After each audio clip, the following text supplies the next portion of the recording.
6 o'clock, so I call this meeting to order. Please join me in the Pledge of Allegiance.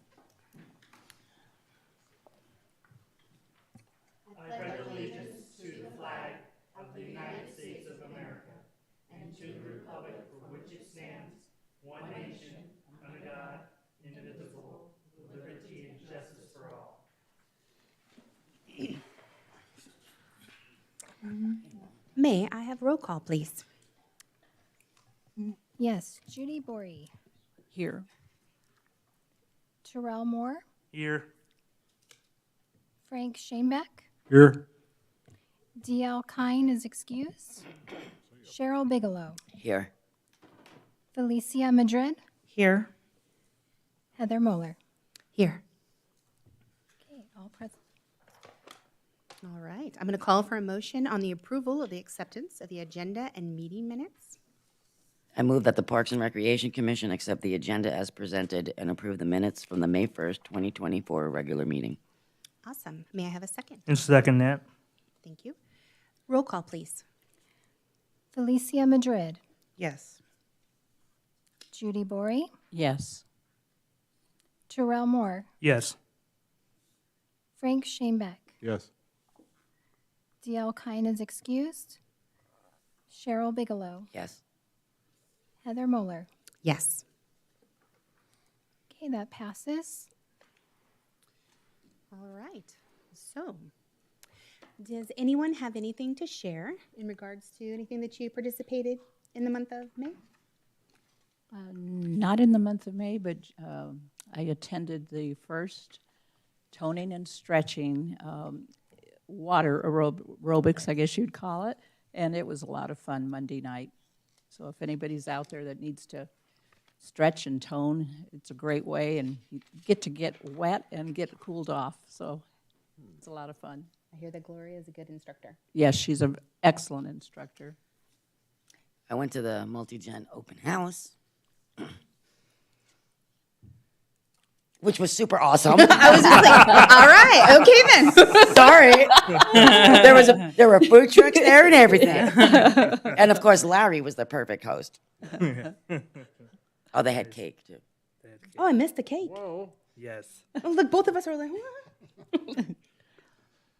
Well, the month of May was fairly busy for me. Yes, very excited because as me going for my schooling, I wanted to take time off to get out there before the heat hit us.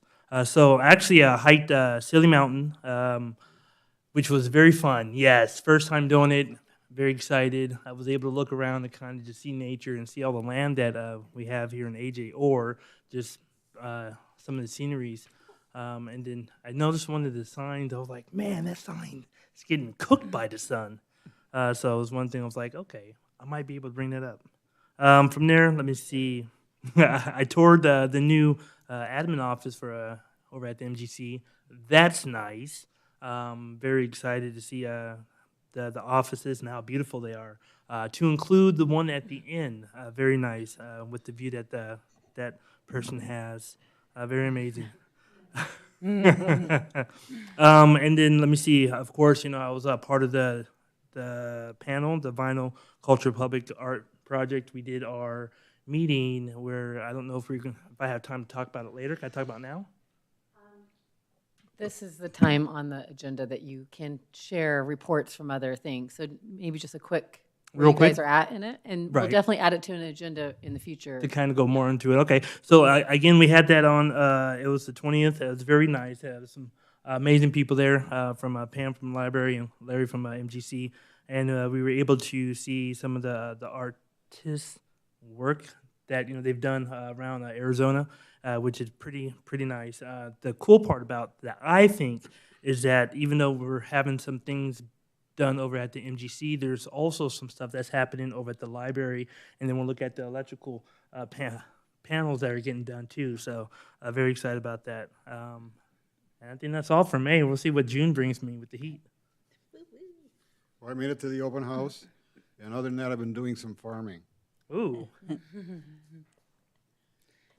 So I did not get to attend the May meeting. So some updates from April. We've just had a busy kind of end of the year as school closes out for my girls.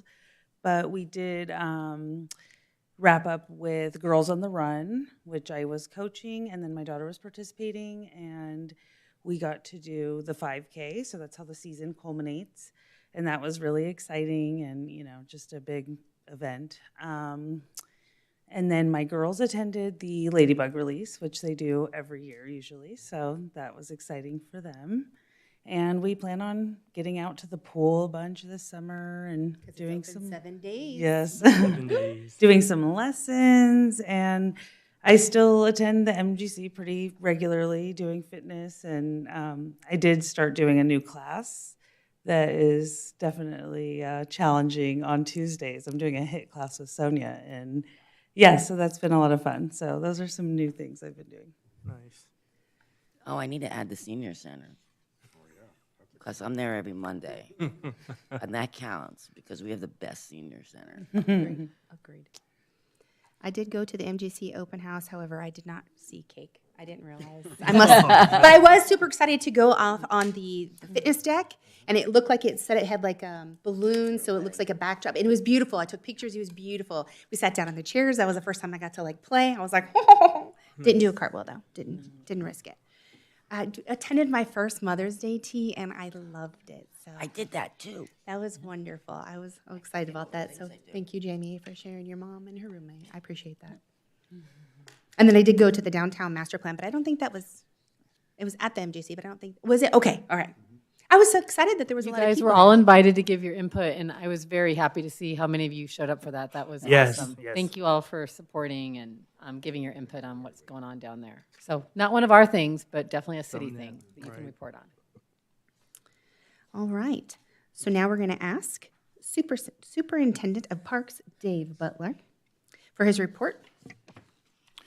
All right, good evening, everyone. I'm here tonight to bring you guys some updates on parks and projects that we've been working on. Got a slideshow as well, but the first two things I want to talk about I don't have pictures for because they're actually not done yet, but they'll be done in the next week or so.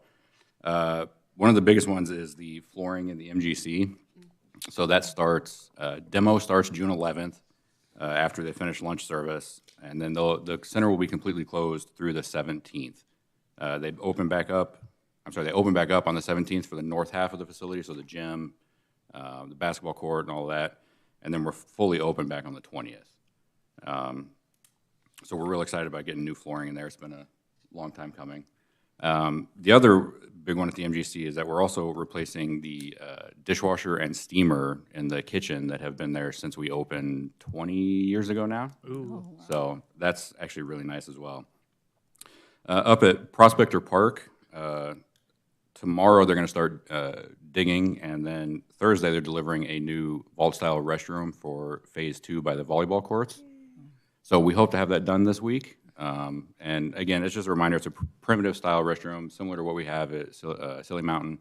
There's no water. It's just to get some facilities in that area. Right. So it's just nice to have something over there so people don't have to walk all the way back down to Phase 3 or the ball field complex. So. Staying at Prospector, and these pictures that you see up here, we're wrapping up today, maybe tomorrow, just depends on how far they get, on a curb and gutter project where they're installing curb and gutter on the edge of the sidewalk or the parking lots to help kind of channel the water and all the runoff that we get from storms. A lot of that stuff right now just comes across the ball fields and just destroys ball fields, and then our crews spend days and days and days trying to clean it back up. So having all this curb and gutter installed out there will really help us direct that water where we really want it to go and get it to drain off the facility properly. Moving down to the Aquatic Center, this is a picture of our original boiler that was put in when the pool was redone 20-ish years ago. As you can see, it's seen better days for sure. So it's just old and falling apart. So we had that replaced as well. So a brand new boiler in the pool. Aside from our staff having to work on it almost every single year, the one that we installed here is much more energy efficient, much more gas efficient, and just ends up saving us both maintenance cost and energy and gas costs as well. With that, we also did some new artificial turf around the comp pool and the volleyball courts. I meant to take befores because it really shows what a difference it makes in that facility, but even just scrolling through some of these, you can see how awesome it looks right now. And it's really made a huge difference down there. We had a ton of gopher problems, and then natural grass is really labor intensive, really, you spend a lot of money on water, on fertilizer, on just taking care of it. So switching to this, we're going to save a ton of time and also be able to just keep it looking awesome all year long. I'm really impressed with how this turned out and how good it looks. The other thing I want to mention about the turf is that we did have them do what's called Cool Tex infill. So it will help keep it cooler than a standard artificial turf. What that means, I can't really say, but it will be cooler than just a standard artificial turf. So we're hoping people don't burn their feet out there. Along with that, we've done a ton of other improvements. We've did some doors on the buildings. One of the big ones I think everyone's happy about, we did a bunch of shade umbrellas so people have shade out there. And all the improvements, not just patrons, but even staff have really just loved and been really impressed with everything that's happened out there this year. One of the cool things I wanted to show you guys is that this area here is what was our South team office, break room kind of space. So you can tell it's pretty cramped, pretty tight in there. This used to be the concession stand. And we've been working on this project for probably 3 years. And we identified this space down south of the tennis courts at SSP. And we rented this construction trailer that we brought in, put up some fencing around it, so the guys down there can have a yard and break room, office space. So as you can see, we're just now getting into it. We finally got our final approvals from Arizona Department of Housing and a few other agencies that we needed to get approvals from, and the difference is just night and day. It's like a mansion down there now. So, So really quickly, all their guys would be in that little concession area and literally lined up when there'd be a meeting that had to be inside. And it's hot a lot of times of the year. So they were either meeting outside or in this little L-shaped. And, you'd go in there to talk, and it's not what we're proud of. It's not what was conducive. So really want to give kudos to Dave and Josh for getting this new setup. Now our guys have a place that they can be proud of and also get out of the heat when they're having their meetings, having lunch, whatever it is, and then storing all of our tools and things like that are needed. and then also, we'll also use that space for when we have events down there and we need somewhere for office space or logistical stuff. We have an actual area we can have kind of a base camp for events as well. So it's multi-purpose, and we're super excited to have it and really, really glad it's down there. How large is that? 60 by 40. Wow, So good size. yeah, it's huge compared to what we had. So, and then the yard down there is massive as well. So we have room to store equipment and tools and things as well. That gives us a lot of flexibility down there as well. So next up, we got just a quick update on some Blossom Rock stuff. Just this morning, we did the 90-day maintenance walk for the Ironwood Linear Park. So that'll kick off the installer's 90-day maintenance period, and then 90 days from now, it'll turn over to the city, and we will, in a maintenance agreement, pay in to have that maintained. The Painted Sky Park maintenance walk is tentatively scheduled for the 19th of June, but they have a long way to go. So I would be really, really surprised if we got there. I just think that there's so many things left that they have to finish that will probably be pushed back a little bit further. So, and then last thing I have for you is just last month on the 20th, council adopted the Rodeo and Event Center Master Plan. So what that does is that now allows us to go into actual design of the elements that we're going to put out there. So once we get into design, again, it'll be a phased approach where the first things that we're going to do are going to benefit everybody, but you're not going to see them. It's going to be infrastructure, water, sewer, electrical, data connections. And we're hoping that we can do that massive shade structure just south of the concession stand in that first phase. And then from there, it'll just be dependent on funding, what comes in phase 2, phase 3. And even the phases that are in the master plan might be broken down into a phase 1A and 1B, just depending on how funding and construction costs come back. It's really a difficult thing to figure out what it costs today is not what it's going to cost tomorrow. So we're excited that we have it adopted and we can start going to design, but it's still a little bit out. So lastly, I just kind of wanted to touch on council also tentatively adopted the fiscal 25 budget, and we have a ton of projects scheduled next year. Everything from continuing the LED conversions at our ball fields. There's a adding pickleball courts to Prospector Park, more drainage, more curb and gutter. We've got so much stuff that I wonder how we're going to do it all, but we got a lot of stuff planned for fiscal 25, so we're looking forward to all of that. So that wraps up my presentation, unless you have any questions for me. No questions? I have a question. So I'm wondering about the turf over at the field. How's that maintenance? Because I know, of course, I had turf before at my old home that I lived at, and I started to find out that over time, right, you have a smell from the turf. Do you guys have any type of maintenance in regards to like with the smell, stuff like that? So part of that Cool Tex infill is that it's designed to not allow bacteria to grow in it, and that's where you get the smell from. Part of our maintenance program is that recreation and lifeguards are hosing it down every day to keep it cool and just wash it off. And then every 2 weeks, our parks crews out there cleaning it with, basically, it's kind of like Simple Green. They'll spray it down and then broom it down and hopefully keep it from doing that. So with all those measures in place, I think we'll be all right. Okay. And the newer turf doesn't promote bacteria growth itself, the fiber in the turf, the way that some of the older stuff did as well. Right. Okay. No. Well, thank you. No, thank you for the update. So the introduction of new parks maintenance supervisors, are you doing that or is that? I'm also going to do that. Okay. You guys got a lot of me tonight. Okay, I was just like, I just want to make sure. So typically what we would do is we'd have the supervisors or our supervisory level staff come in and do a presentation. And I thought that I would do it a little different and kind of do a Q&A with them, change it up, be a little more interactive. So unfortunately, Shawna Hash is our newest person, so I'm going to call her up first. Shawna comes to us with a ton of experience and a ton of background. She was with Mesa for a long time, Mesa Parks and Rec. So Shawna, if you would just tell us a little about your background and work history. Hey guys, I'm Shawna Hash.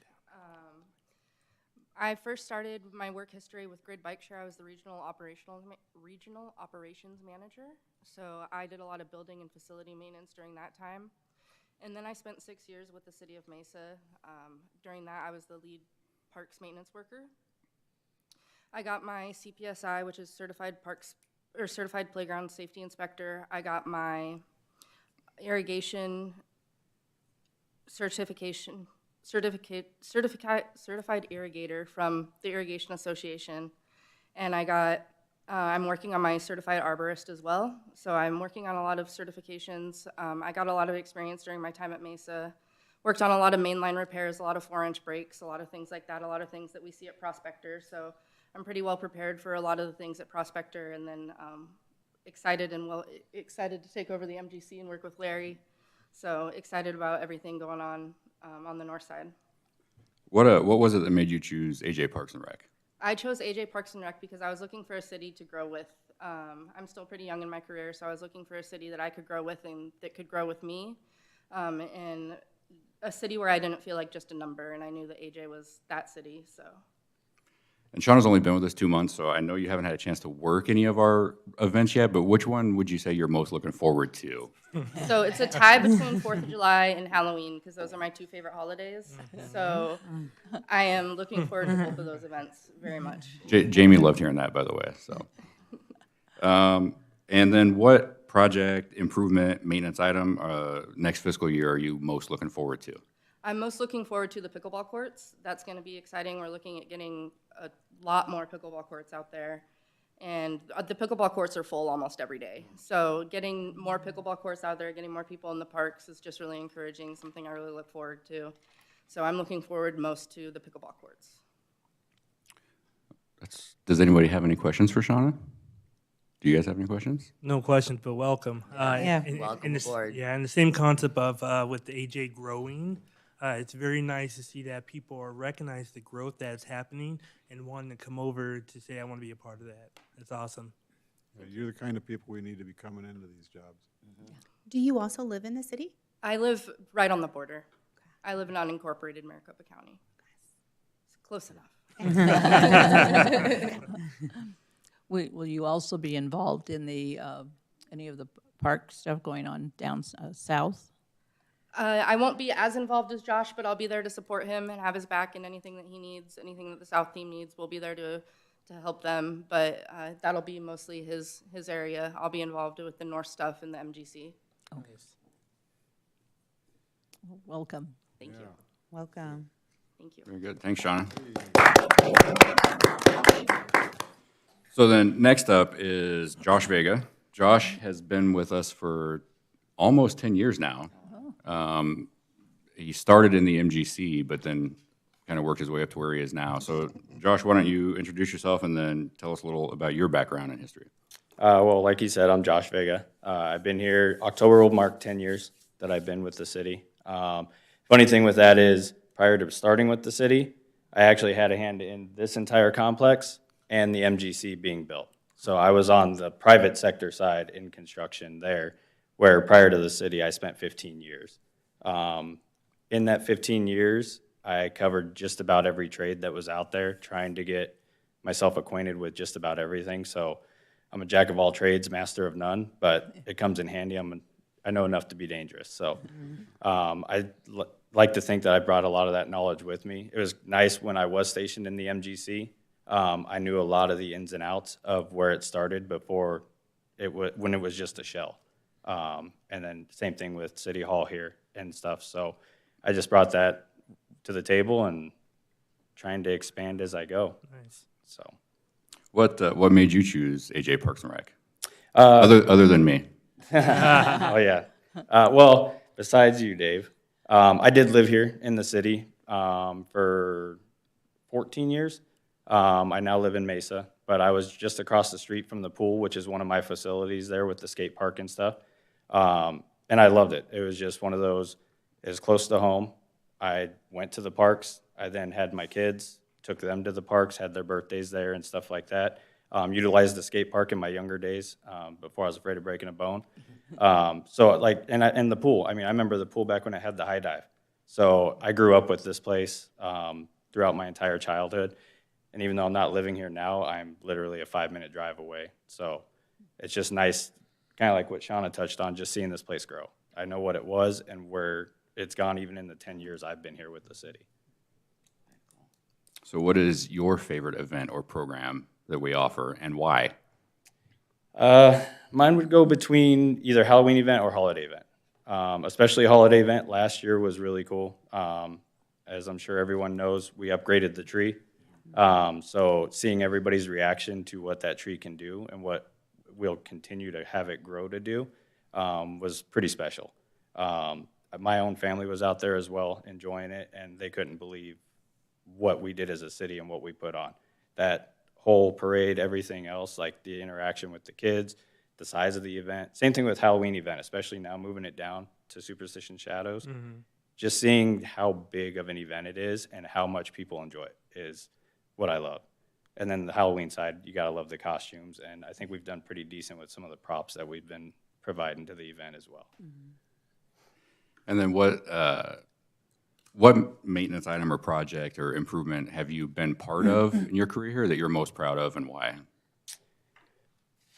Most proud, I mean, I walk away from everything that we've done so far proud, to be honest. It truly, I mean, if my name's attached to it, like I don't walk away from anything without knowing that a good job's been done. It gets a little tougher with contractors, but we keep them on their P's and Q's. But I would say either Flatiron or the dog park. Those are probably the two most recent, and now they're both on the side of town that I manage.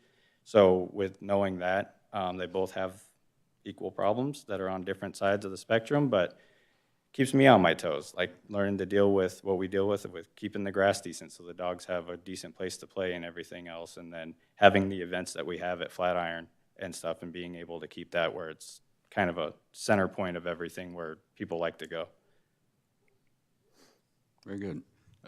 Commission, do you guys have any questions for Josh? Yeah, I would.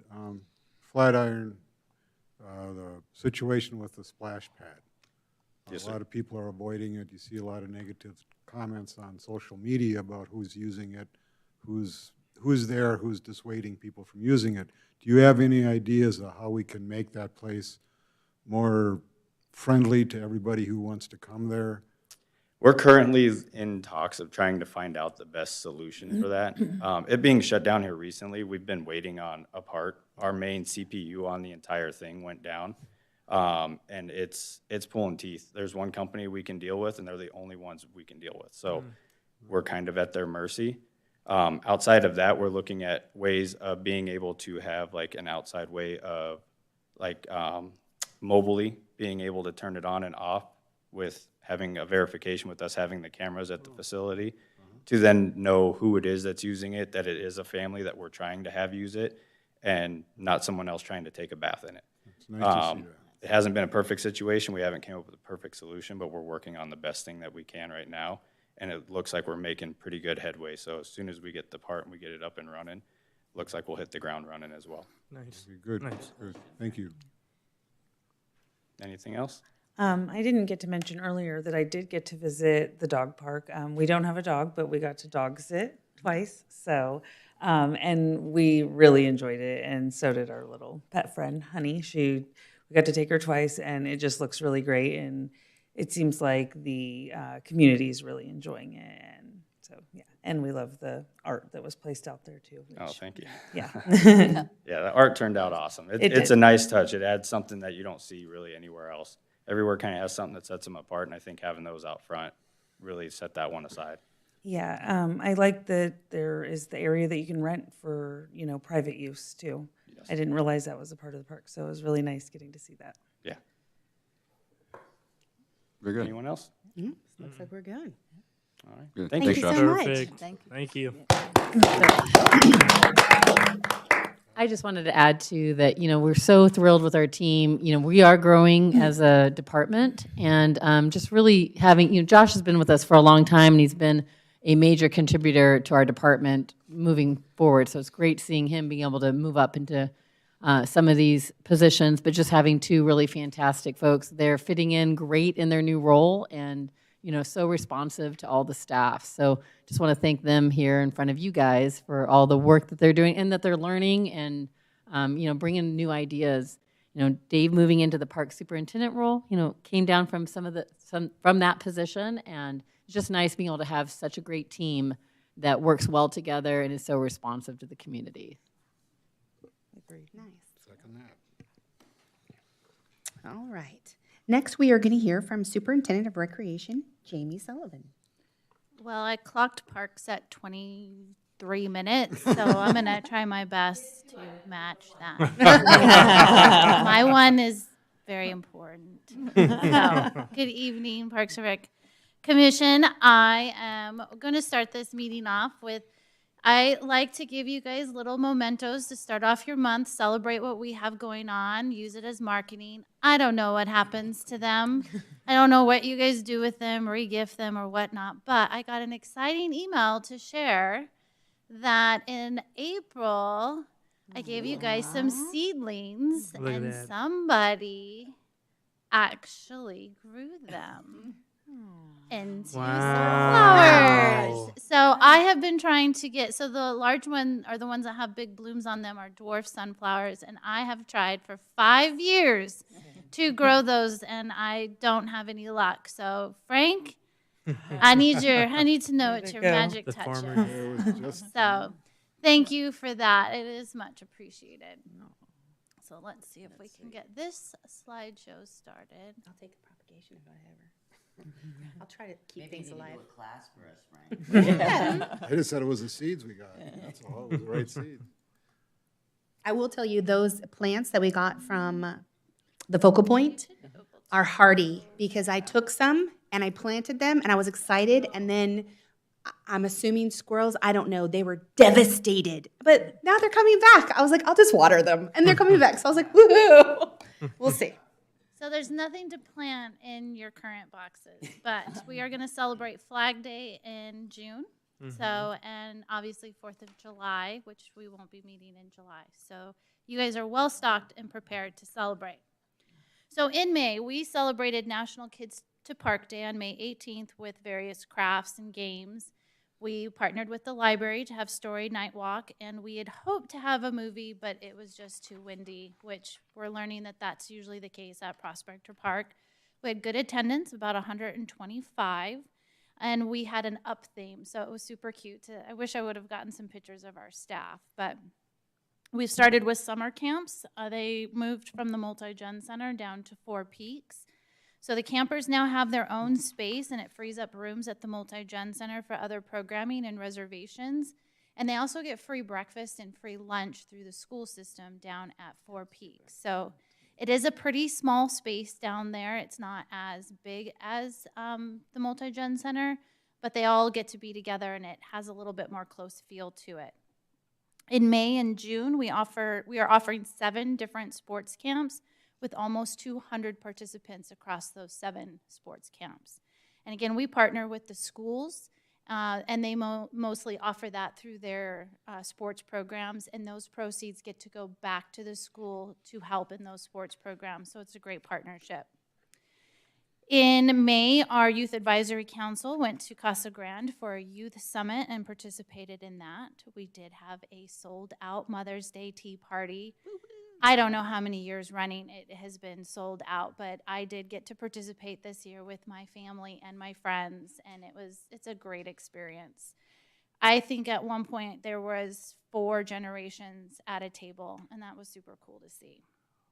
We have Boots and Beauties coming up next weekend at the Multi-Gen Center. That's a father-daughter dance. New this summer, we partnered with Sonic for our Sonic Staff Spotlight, or Spotlight Staff, something cool like that. So each week we will be showcasing a lifeguard and a rec leader who shines in our programs, and Sonic will be presenting them with a gift card, and they're also donating 500 free drink tickets for us to be able to use throughout our summer program. So we're excited about that partnership. Who doesn't want a free cherry limeade during the summer? So the Apache Junction Eagles right here in AJ donated $7,000 to the Friends of Apache Junction for our youth programs. We are super excited.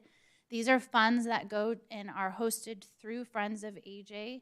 And our youth coordinator right away already established that we need a portable Gaga ball kit. So we will be investing part of that money into a Gaga ball. So I will make sure I get you guys pictures and some videos so you guys can see what that is and all that is entailed with Gaga ball. So you guys all know the pool opened, and it's not just a pretty face. It is also a very successful place. So we had lots and lots of visitors over opening weekend. Friday night, we hosted a free event. We had 350 patrons. Saturday and Sunday, our records were broke, where we had 835 patrons come through the door between the 2 days. And Memorial Day, we had 548 patrons versus 209 from last year. Wow. So they are seeing quite a bit of traction down at the pool. And I don't know, everybody, just knock on wood, it's been a great summer thus far. We are finishing up our first week of swim lessons. We're starting into our second week. We are having to open up as we have about 40 unique folks on our wait list. So we're trying to get those off and into swim lessons. Please know that it's not possible for everybody to get into every single swim lesson. So if you hear people disappointed they didn't get in, our goal is that everybody gets in at least one. So if somebody wasn't able to get in first or second session, we will enroll them into third or fourth session, which hasn't even opened yet to the public, to ensure that they at least get one swim lesson. And remember, we will have our aquatics coordinator come back in August and give you guys a full report on the pool. We have 36 different programs, activities, and events happening between June 1st and the end of July. And if you add in the total number of sessions throughout those programs, there are over 128 scheduled activities for our community to do this summer. Our last movie in the park is coming up, and then we shift over to dive-in movies. So we will be able to go over to the pool where it's nice and cool and watch movies. 4th of July is coming up quick. It might not seem like it for you guys, but for us, it seems like it's right around the corner. Remember that we are at SSP. We are really doing the same format that we did last year. We're encouraging people that if they're parking on those west lots of the school, that they're utilizing the shuttles. We partnered with the school last year to run shuttles, and it was a huge success. And I would also encourage people to not come at 8 p.m. We know it's hot. Nobody knows that better than us. But for them to be able to have time to park, get in, get comfortable, if they all come at 8, they're going to all be stuck. So encourage them just to come a little bit early.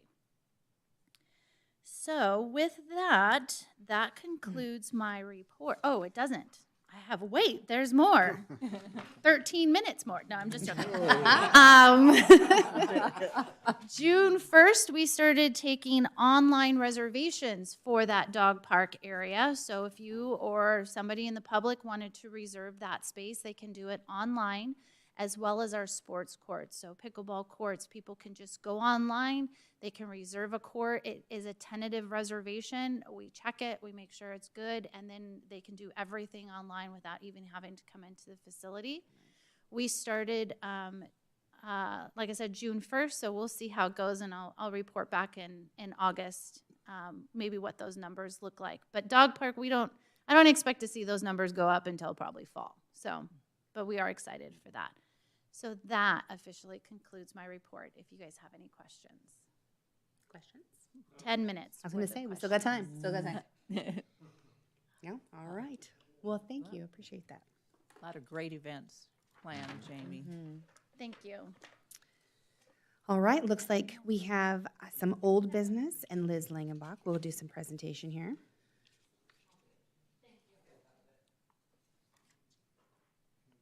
We're both such control freaks. We're both trying to do it all at the same time. So we know that about each other, though. I love it. And thank you for the flags. Those will be fun to use. Yeah. All right. One more second here. Oh, let me look at my own.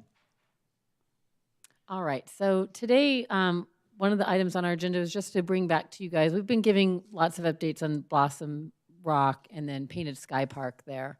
But today we just wanted to share a few of the thoughts on some of the different rules and regulations that we're having there. And I shouldn't say different, but just how we're going to be approaching some of our operations at the facility. So just wanted to kind of take you through a few of the amenities and what might be different about rules in general. And you'll see this throughout our normal part. We don't need to change our code or anything like that. Our park rules are going to stay pretty much our similar park rules. And actually, I'm going to pass these around. These are just the snippet of park rules that are posted on site. So our full version of rules are located in the city code. They're located on the website. And in all of our new rules signage, it actually has a QR code that takes people to the full version of everything.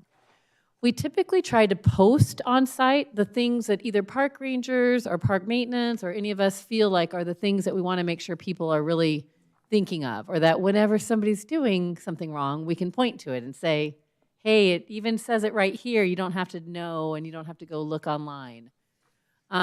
So they're not really changing. I'm sure there will be some ways that we're going to have to reinterpret our rules or look at how we do things a little differently because we have at least one major new amenity that we've never had before. But for the most part, just wanted to let you know we're not in a time frame right now where we're needing to change or update any of our rules or regulations.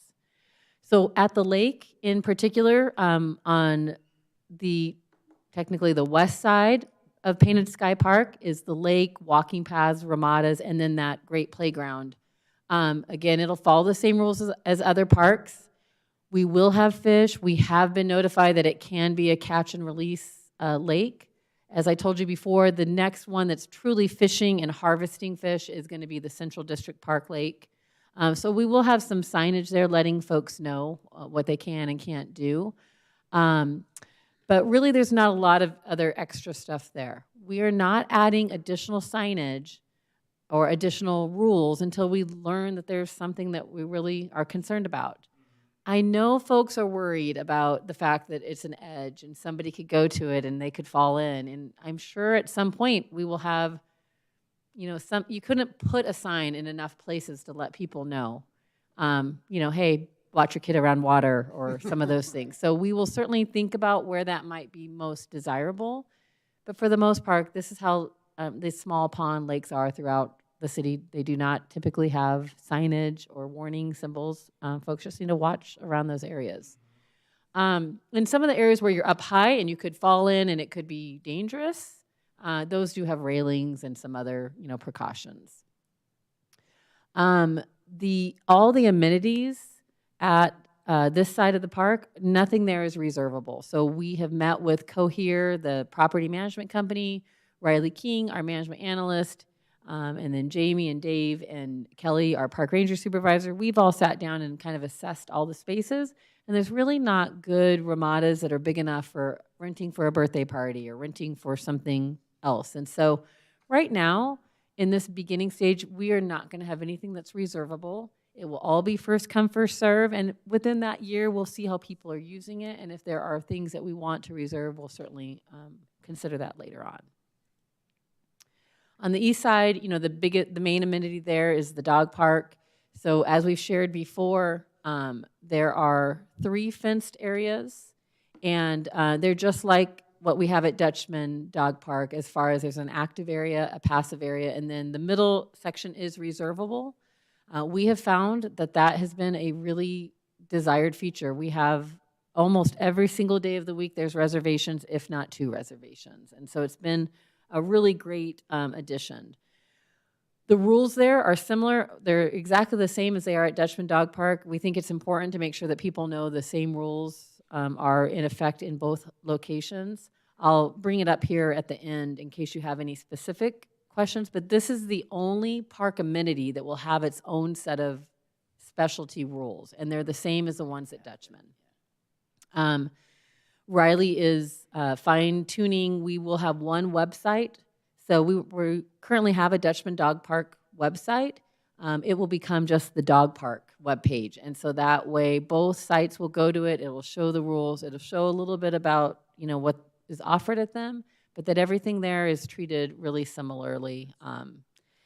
Though it's open sunrise to 10 p.m. The maintenance day for this park, we're only going to do one day. In talking with their maintenance team that will be actually doing the maintenance, that was sufficient for them. That's actually one more than what they do in any of their other facilities, it sounded like.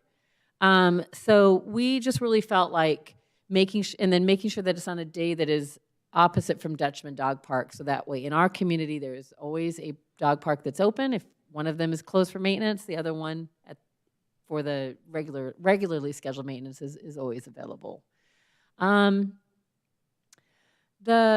not doing all the signage that we did at Dutchman. I think we're trying to slowly scale back those signs that we put up at Dutchman, and so kind of just learning from some of the design things that we did originally. We will have rules and regulations that will be posted at each one of the areas in a little bit smaller of a sign right on the fencing. And then again, just that same signage letting them know what is an active dog park area, what is the passive area, and then what are the instructions for the reservable area for being able to secure some time there. And then the only other sign that we will have is, so these are the 3 types of signs that are there. The only other one is that information about the double gates and how important they are to the community. Whether people read them, I don't know, but it is something that is really good for folks that are new users. And then also when people are having issues, we can kind of let them know, well, these are the things that we recommend. So that way you guys can have a great experience. I had a question about Go ahead. Park. What is the size comparison and difference between the 2 parks? It is bigger. I don't know if I would say difference altogether. What I think is most different is that it's a little bit, so we were really limited in the retention, the size that we had for Dutchman. And so this one just had a little bit more space, and all three areas are almost this, well, the passive and the active area are the same size approximately. So I would say that's kind of one of the bigger differences, and whether that's really needed for the passive side to be that big, I don't know, but that's really the difference in size. And then they were able to incorporate tunnels and some other things into their features. We would have loved to have added some of these different things to ours. We just had very limited money. So yeah. So they're really similar. Yeah. Just it is substantially bigger out there, but I would say they're about the size of a little less than the active size at Dutchman, both of the two sides. So they're pretty big. And it does appear there's restrooms there. There are. Okay. We do. So that's an entire park amenity, and so that one does have restrooms at that facility. Okay. We did not have space at the time for restrooms or the ability to put them in. And truly, so again, this one is other types of play, and so that's why the restrooms are really important.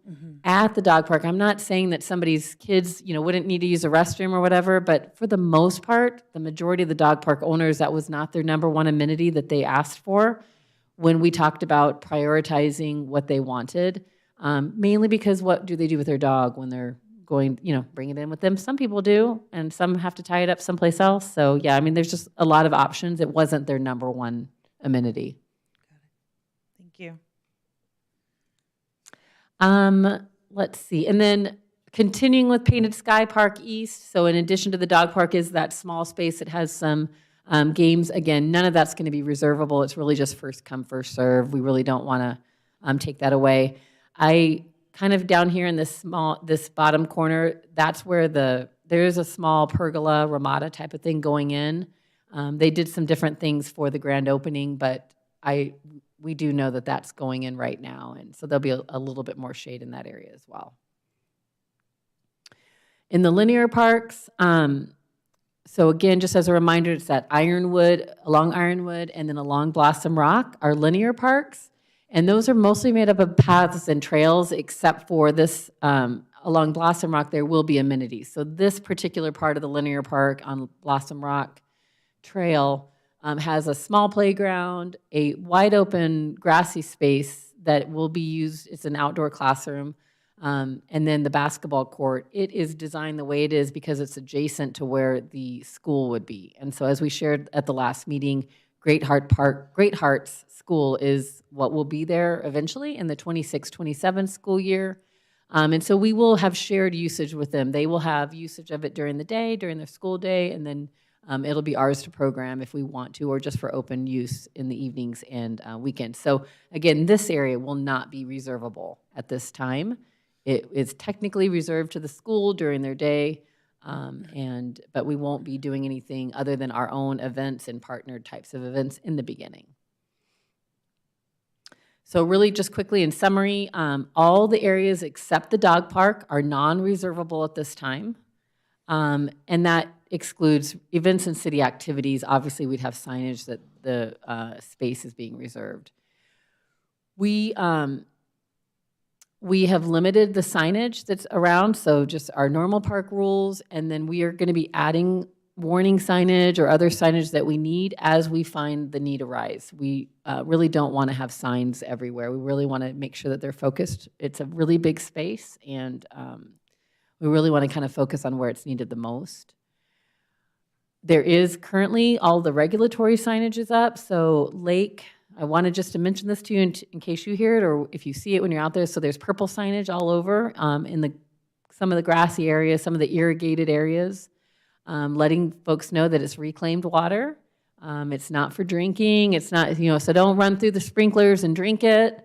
I don't think it's going to, it's not going to singe your skin or anything like that. It is treated, and it is treated to a very safe capacity, but it's not drinking water. And so people just need to know that. So that's a regulation that those are all throughout.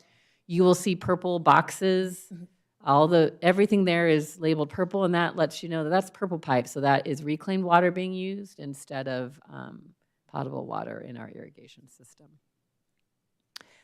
In addition, the other regulation signage that's up already is playground signage. So there's a lot of things that are just required, and they already come in place on the play structures. The other just kind of operational item that we have now, we've shared already that maintenance is being done by the property management company. The Alliance will contract with the contractors that do janitorial, do landscape services, maintain the playgrounds, maintain the lake, and then we pay our proportionate share for all the public spaces at the same rate as what we are paying for all the parks in this area. And it just makes it it allows us the opportunity to have many more amenities for our community that we never would have had without this development. We did talk, so Kelly's been very involved in how our park rangers will be utilized in these spaces. And then one of the things of just kind of figuring out, this is definitely a new model for us. We're not used to not having complete control over our parks. And so it's a little hard giving up some of that.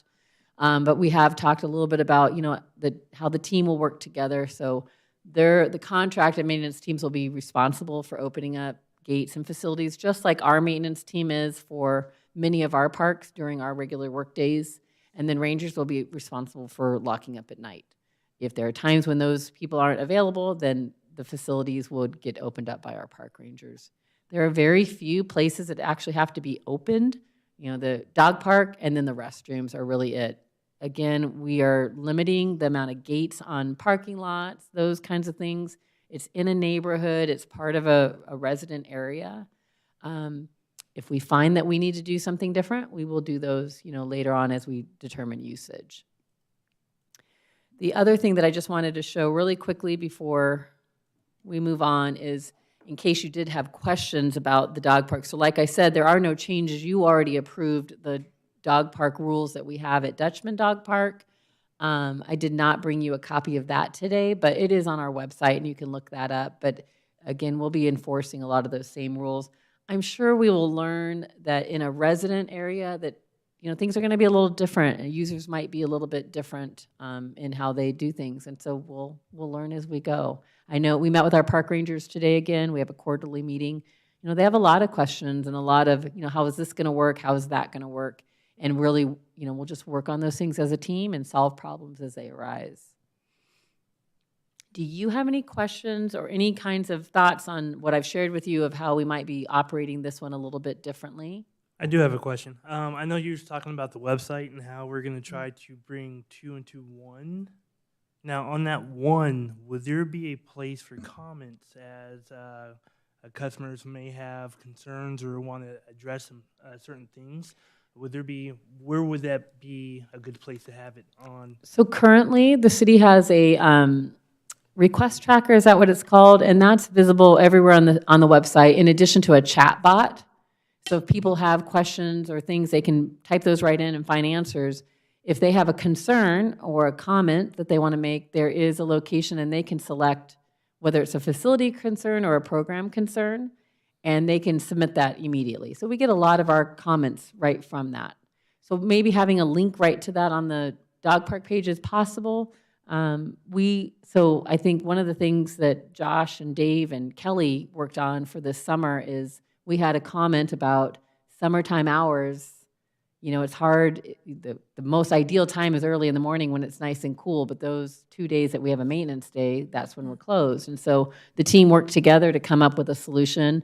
We now are open in that early morning time. When maintenance comes for their maintenance, they lock it up, let people know they're doing their mow or whatever that is, whatever is needing to be done that day.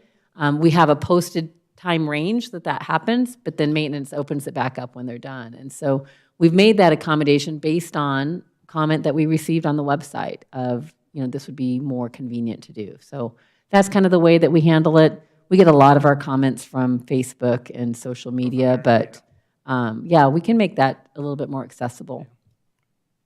In addition, each of those sites, we try to make sure that the see something, say something is on. So that is really their best thing too, is just to text or call the park ranger, and they can have immediate immediate response to concerns that are happening immediately, or at least direction on if they have something they want us to address at a later date. Perfect.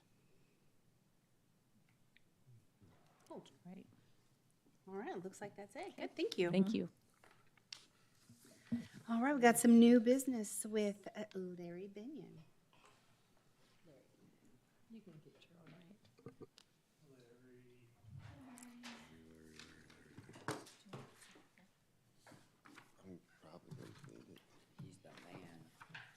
Is it already set up?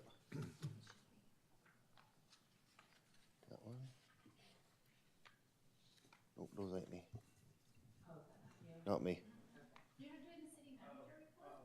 I mean, I can wing it. We can try, right?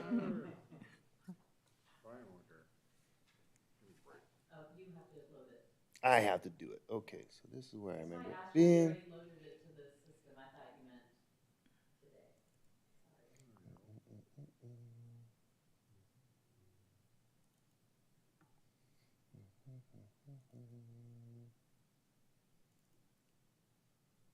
There I am. All right, so we're going to go from the beginning. Good evening, everybody. I am Larry Binion. I know we've all met one time or other in the past year or 19 or so years. I am currently the Recreation Facility Manager over at the Multi-Generational Center, and I'm going to start with some boring stuff. It's I appreciate these numbers because I'm a numbers kind of guy, and I like to compare myself. I'm kind of a competitive person.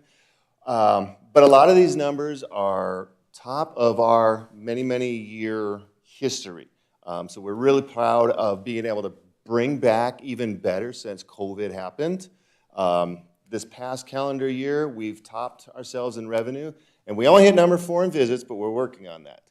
Projected for our fiscal year, which we all know ends at the end of this month, we're going to beat that revenue again. And we got an outside chance of getting the top number of visits. Fingers crossed, invite all your friends. But what those visits, oh my gosh, that's a lot of loudness. I'm a loud person, I don't need that. Those visits don't include. Sorry. I just try to not be loud. This stuff excites me, I'm sorry. These numbers don't include our senior services programs, which we know are bringing a number of people, any of our special interest classes, any of our events such as bingo, the father-daughter event coming up this weekend, in case you guys want to invite some friends, our wellness expo. Also doesn't include any rental foot traffic we get in. With the amenities of the amazing facility we have. One of the things we've really expanded on over the last couple of years, Riley has done an amazing job really pushing for rentals in those spaces. But we don't have how many people come into each of those rooms for reservations. So those numbers could easily be double of what we actually have in our 40,000 square foot award-winning awesomeness. I do have to ask Jamie, though, did you include about 48 group fitness classes a week into? So add about 180 for the month of June, because that is a very vibrant program too. So like I said, it's an award-winning facility. We have award-winning programs, but we don't rest on our laurels. We try to come up with a bunch of new things all the time, and no matter what job duty Jamie has, she takes it away further and further away from actual programming, but that doesn't mean she doesn't actually program.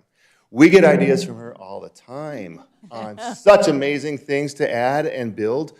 Garden party, quick time fun, that one. A 40 and over basketball time frame. We have added a monthly focus on wellness classes that kind of grown out of our wellness expo. Rather than just doing wellness one time a year, I want it beyond just our fitness programming. I want all overall wellness every month.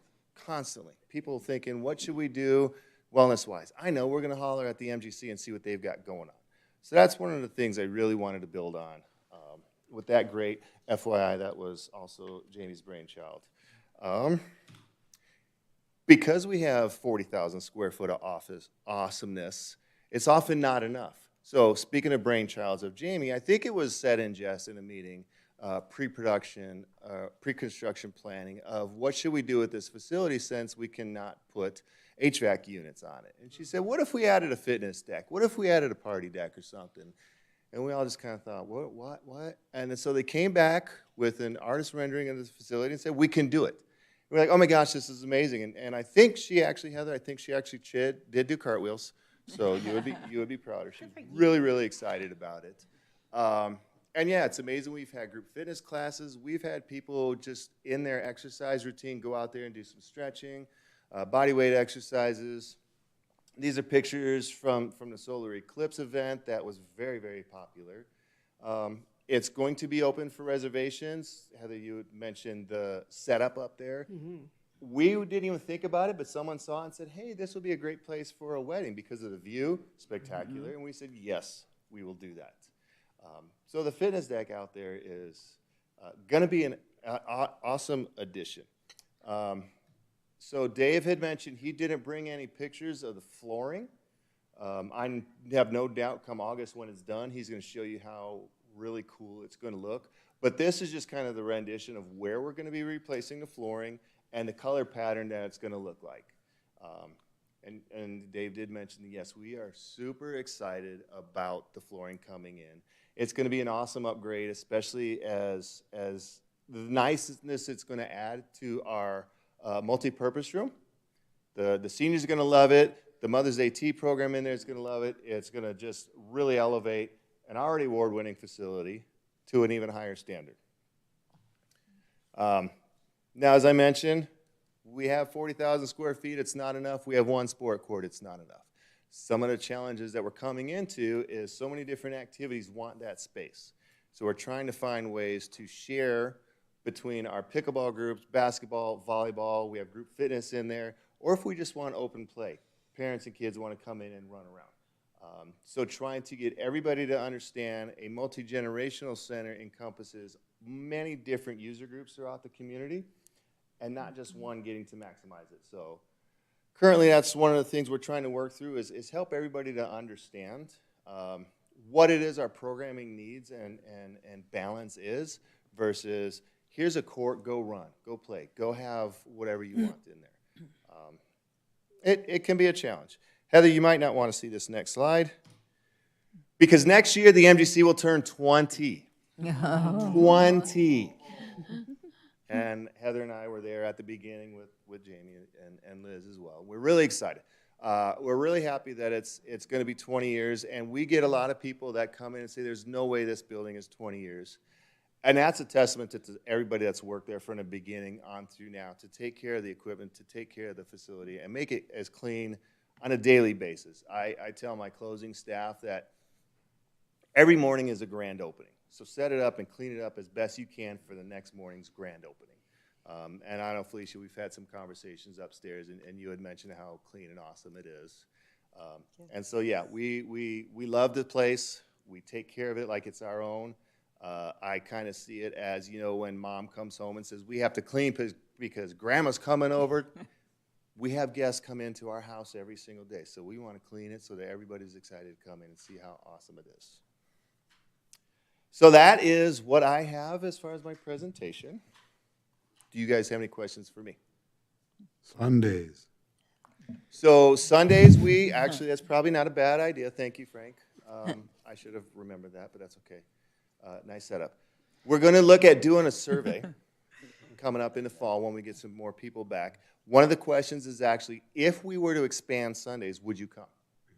Because we can say we're going to do it, and if we have staff come in and utilities and overhead costs, direct, indirect, all that fun stuff, for 3 people, I don't think it's worth it. We did do a survey for pickleball. If we did a one-off program where it was you paid for this program, it's not just open membership, would you be interested in doing it?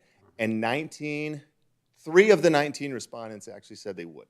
Everybody else said no, thank you. So we don't want to just throw something out there without having a plan, without making it have a purpose. So Sundays is actually on that topic of conversation because I believe we're at the point now to we can seriously consider adding Sundays. Yeah. Like I said, we've got so many people that want different. Their user group want time frame. We want more people that want to work out Sundays. The schedules of people might be different than it was 20 years ago or 15 years ago. So we want to make sure if need be, we can accommodate. Yeah, so I wanted to comment on that. As you know, I'm there quite often. And so with those extended hours, I've talked to people there just, in passing.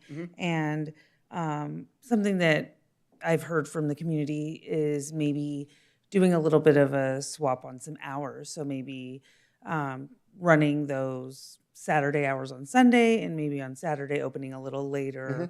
And I know the facility is well used on Saturdays, but just a consideration there. That is, sorry to cut you off. No, but no, no, yes, no, that is part of please. the thing is what hours do you want on Sunday?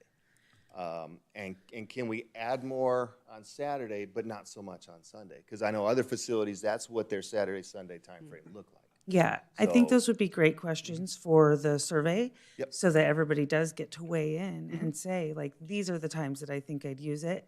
And then I can see, maybe the basketball players coming out on Sunday, evenings. And I mean, with respect to school schedules, I'm sure families might not be in there or people that work, Monday morning.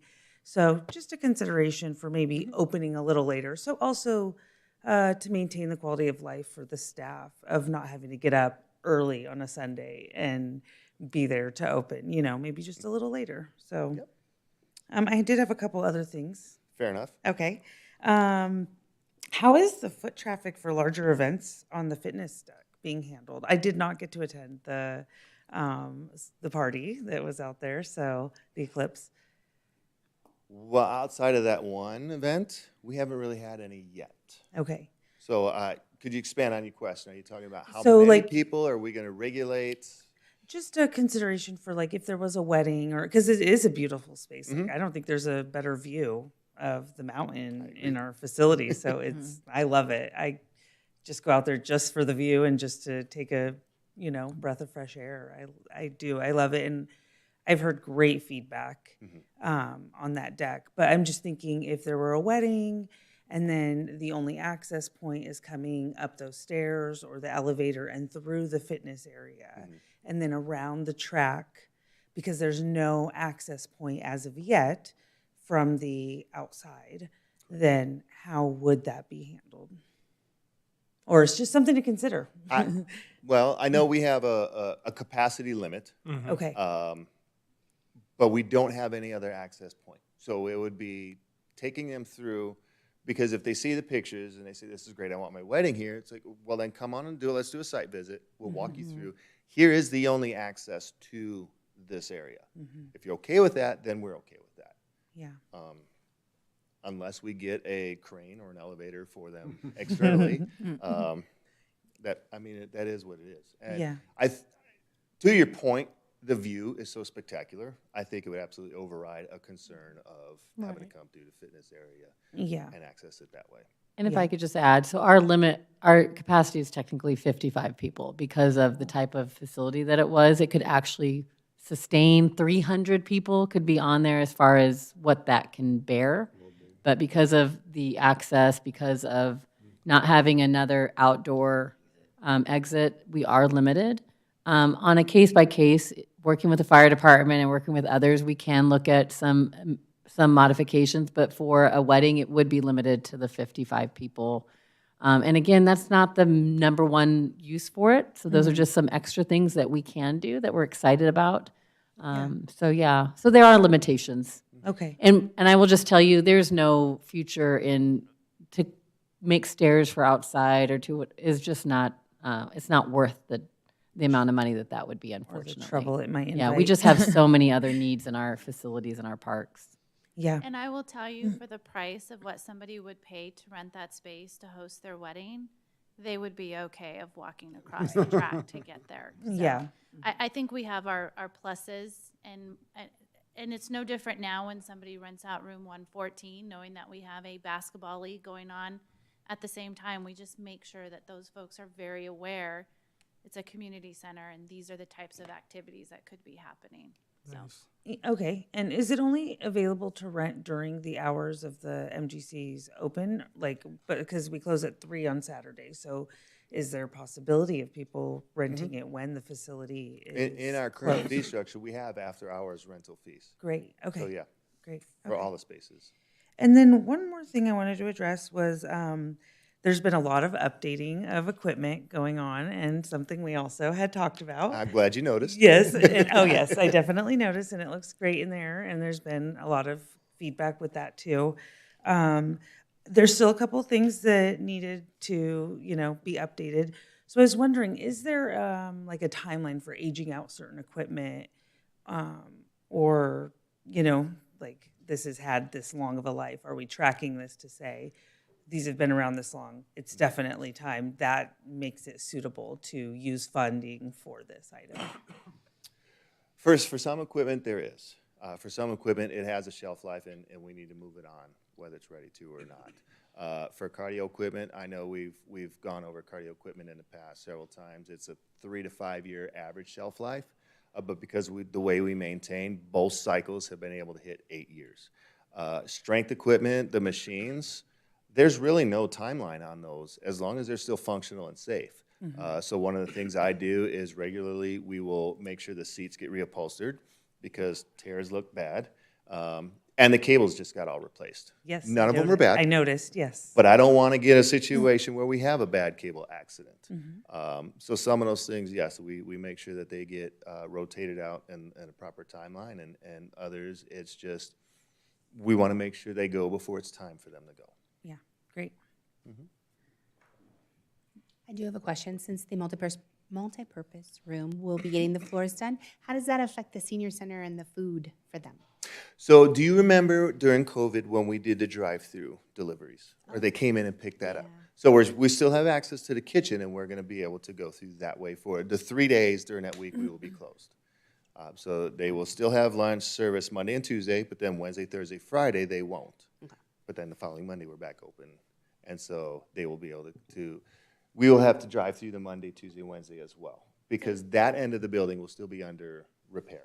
But we will Every day still. that they don't have a lunch serve, they will have drive-through, and then JJ and Jody will actually be delivering meals to all of our van riders that don't drive. So, so they won't miss a meal either. So. Good. I got a question. Will there be a financial statement available as we're coming into the end of the year? Would there be one readily available Well, after? tell us what you mean by a financial statement. So the city produces the budget and has all of the official reports. They do all of their auditing and everything. That's the official.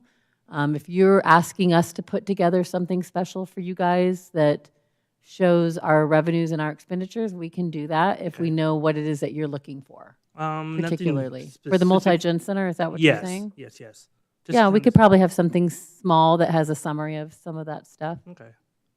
I mean, interesting because again, like with numbers up, it's very good with the revenue going up, and just I'm in school too, so I was like, hey. Yes, I would just caution you to know that nothing that we do makes money. So we are recovering a percentage of the operating costs. That's how we keep, it's, people are already paying for it through their tax dollars. So remember that we have multiple mechanisms for funding everything that we have. And one prong is the tax, the general fund and the tax revenues that's paying for those things.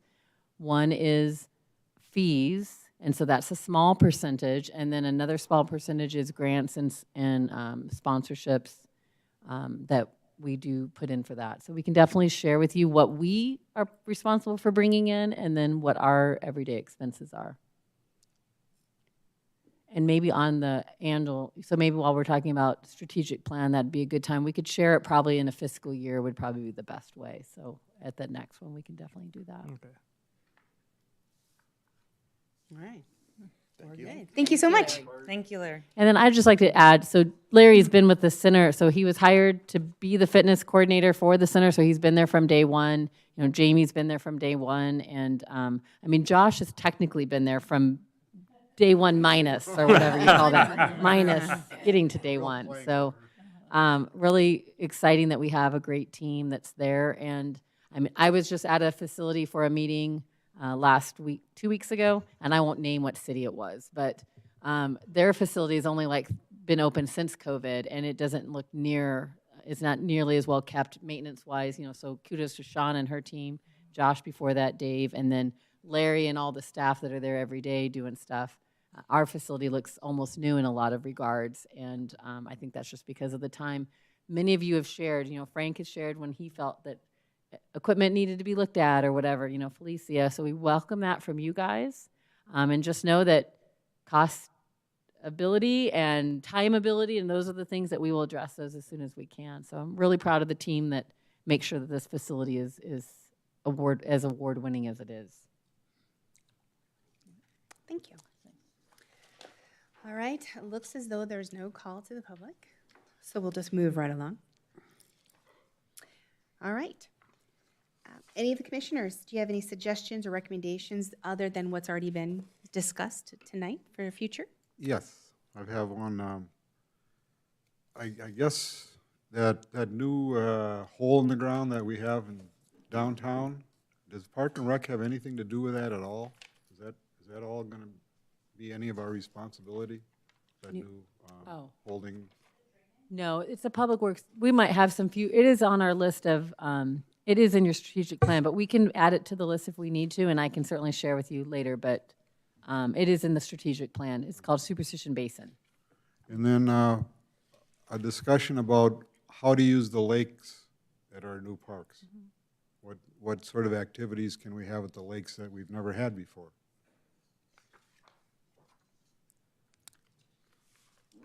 And I have. Jamie must have a backlog like crazy. Deck races. And I just wanted to maybe follow up with that buffalo grass grant, how that's going and, when is the start date and when is the, completion kind of date on that. And I noticed it in the, the magazine. Mm-hmm. And so, so it'd be really interesting to find out how that's going. For sure. We can add all those things. Restrooms at Superstition Shadows. I know you had last said, I think I asked in December, that, you had said when there is an update, I'll give an update, but is that still standing or? Yeah, we're going to be talking about budget and what is approved and also our strategic plan. So we'll definitely make sure that all those are things that we're talking about at the meeting in August. No one else? All right, then. Just as a reminder, we will not be having a meeting in July.